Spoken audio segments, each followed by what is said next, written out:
In the spring of 1945, the world stood on the edge of a monumental shift. The war in Europe was reaching its final act.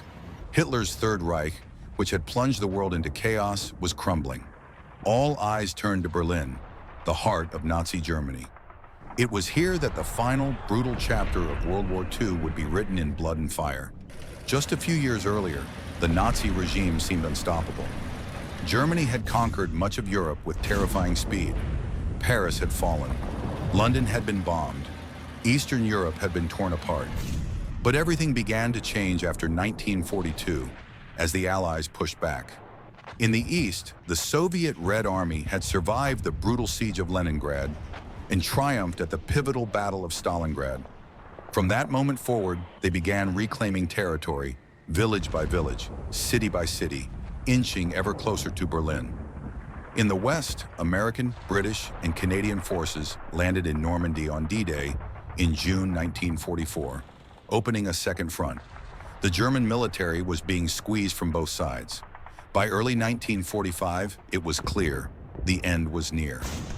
At the Yalta Conference, Allied leaders, Franklin D. Roosevelt, Winston Churchill, and Joseph Stalin, gathered to plan the post-war world. But first they agreed Nazi Germany must be defeated unconditionally.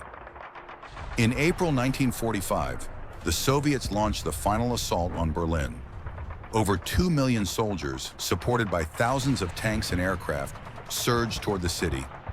The first major confrontation came at the Seelow Heights, where the Germans had fortified positions east of Berlin. For days, the battle raged, with heavy casualties on both sides. But Soviet numbers overwhelmed the German defenses. Once past Seelow, the road to Berlin was open. As Soviet forces encircled the capital, chaos erupted inside the city. Hitler, secluded in his underground Führer bunker beneath the Reich Chancellery, refused to flee. He still believed in a miraculous turnaround, or perhaps simply chose to die in the ruins of his failed empire. The defenders of Berlin were a tragic reflection of Nazi desperation. Old men and young boys, many from the Hitler Youth, were handed rifles and sent into hopeless combat. The German military was stretched thin, with no reinforcements, no supplies, and no realistic hope of victory. As Soviet troops entered the outskirts, Berlin became a battlefield. House-to-house fighting broke out. Buildings were reduced to rubble. The skies thundered with artillery, and the air was filled with smoke and screams. Civilians, women, children, the elderly, huddled in basements and subway tunnels, praying to survive. Meanwhile, Hitler's inner circle fell into despair. On April 29th, he married Eva Braun in a quiet ceremony in the bunker.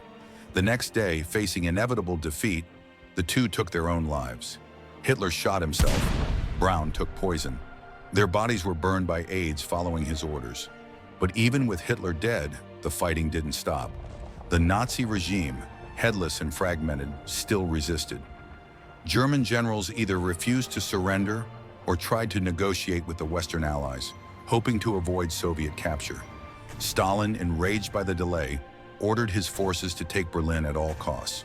On May 2nd, Soviet troops stormed the Reichstag, the symbol of German government, and hoisted the red flag atop its ruins.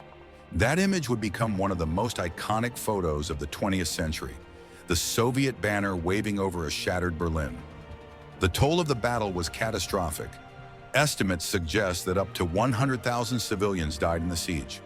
More than 80,000 Soviet soldiers were killed, and tens of thousands more were wounded. The Germans lost at least 90,000 troops. Entire neighborhoods were flattened. The city, once a symbol of German power, lay in ruins. On May 7th, German forces finally signed the unconditional surrender. The next day, May 8th, 1945, became known as VE Day, Victory in Europe. Celebrations broke out across the Allied nations. The war in Europe was over, but for Berlin, the struggle was just beginning. The city was divided into 4 occupation zones: Soviet, American, British, and French. Tensions between the Soviet Union and the Western Allies quickly escalated. In Berlin, the prize of the last great battle became the first front of a new conflict, the Cold War. Families were split. Streets were divided. In 1961, the Berlin Wall was built. physically and ideologically dividing East from West.